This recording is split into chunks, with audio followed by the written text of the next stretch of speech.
All right, welcome everyone. I'm absolutely thrilled you're joining me for this explainer today.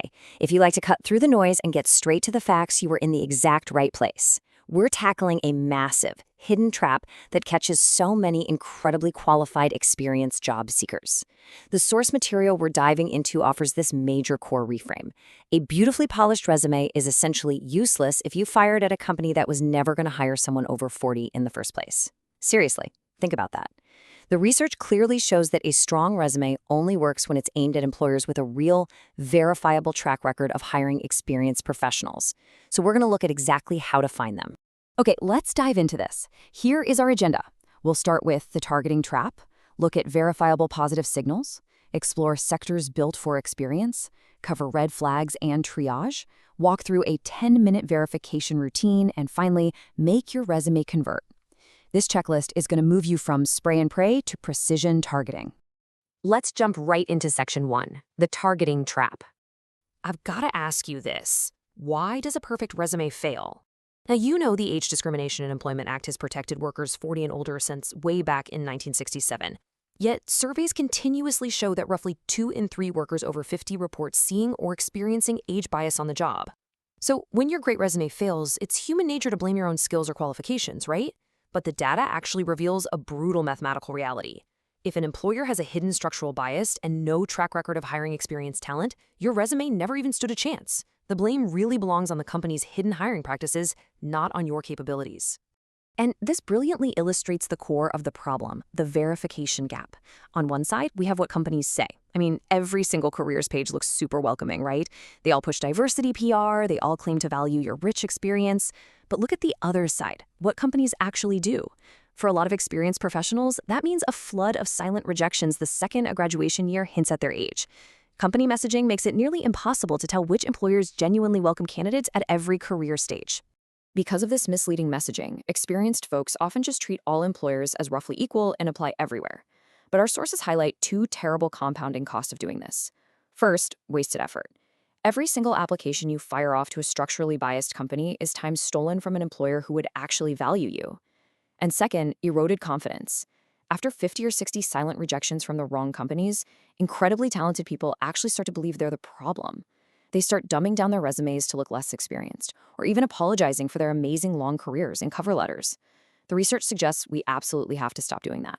Which brings us to section 2, 4 verifiable positive signals. We need to stop trusting what companies say and start verifying what they actually do. The really good news in the data is that genuinely age-friendly employers leave tracks. They are identifiable. Let's walk through 4 objective indicators. Signal 1, the AARP Employer Pledge. This is a public, searchable list of companies formally committed to age-inclusive hiring. It's literally documented intent. Signal 2, returnship and encore programs. Think of these like structured internships, but for experienced pros returning after a gap. If a company spends money on this infrastructure, age diversity is a deliberate goal. Signal 3, age-diverse leadership. Just check their about pages. Is there visible gray hair in leadership? Signal 4, tenure ranges visible on LinkedIn. If you look at current employees in your target role and see varied, decades-long tenures, that is a massive positive indicator. If you can stack 2 or more of these signals, you have a verified green light to apply. Moving right along to section 3, sectors built for experience. Let's look at what the data tells us about sectors where your long track record is actually your biggest asset. First up, healthcare and social services. This sector persistently faces labor shortages and deeply rewards judgment, empathy, and steadiness. Second, government and the public sector. These roles are structurally protective. They use standardized hiring and transparent pay bands, which actively removes a lot of the subjective bias that usually screens out older candidates. Third, insurance and financial services. In client-facing or risk roles, a 25-year history is a massive selling point when a client is trusting you with their retirement. And finally, education and training, where depth of experience is literally the core qualification by design. Now, what's really interesting about this slide is the nuance within the tech industry. Tech has a notorious youth culture bias, but the research shows it is definitely not a monolith. You do not have to write off the whole sector. Look, early-stage startups selling a young and scrappy culture might be pretty hostile to experience. But look over at enterprise and B2B tech, cybersecurity, and compliance roles at large established companies. These subsectors are markedly more age-friendly and totally willing to pay for your expertise. You just have to aim at the right parts of the industry. Let's shift gears to Section 4, red flags and triage. The analysis suggests a very simple rule. A job posting is a confession. You really need to notice these specific coded phrases. Digital native, high energy, fast-paced young team, rock star. Look, those do not describe skills. They are proxies. They are age filters for youth preference. And watch out for that 3 to 5 years experience trick on senior roles. That ceiling is quietly excluding 20-year veterans. A posting stringing these phrases together is waving a massive red flag, basically telling you they've already decided against someone with your tenure. So, when you see those flags, the strategic recommendation is to practice triage. Spotting these warnings isn't about getting angry or frustrated. It is the strategic discipline of skipping bad fit employers so you save your finite time and emotional bandwidth. You are ruthlessly reallocating your effort away from places that don't want you and aiming it toward verified companies where your experience is the exact reason you get hired. Okay, Section 5, the 10-minute verification routine.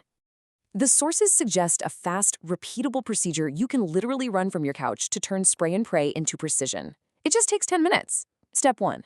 Spend 2 minutes checking if they're on the AARP pledge list or have returnship programs. Step 2. 2 minutes scanning their About page for visible age diversity and leadership. Step 3. Take 2 minutes on LinkedIn checking current employees in your target role for long, varied tenures. Step 4. Do a quick 2-minute language audit of the job posting, looking out for those red flag youth codes we just covered. And Step 5, 2 minutes skimming Glassdoor for any mentions of how long-tenured employees are treated. So the crucial point the data highlights here is how you use the score from that routine. See 2 or more positive signals with no red flags? That is a target absolutely worth your best effort. Mostly red flags. Skip it immediately. If you build a target list of 15 to 20 verified age-friendly employers, those 15 well-targeted, deeply researched applications will beat 200 scattershot submissions every single time. And finally, Section 6, make your resume convert. Once you verify the employer, you still have to ensure the resume you send survives the initial automated scan. You need to scrub it clean of quiet age signals that might undermine you, even at a super friendly company. This means removing graduation year dates, trimming down decades-long work histories that just go back too far, and updating any outdated formatting choices. Surprisingly, the research shows that some older applicant tracking system bots will automatically weed you out based purely on a graduation year from the 1980s or 90s. Your targeting and your resume have to work together. Which brings us to an essential tool mentioned in the playbook, Pass the Scan. You can literally just upload your resume to passthescam.com for a free ATS compatibility score in minutes.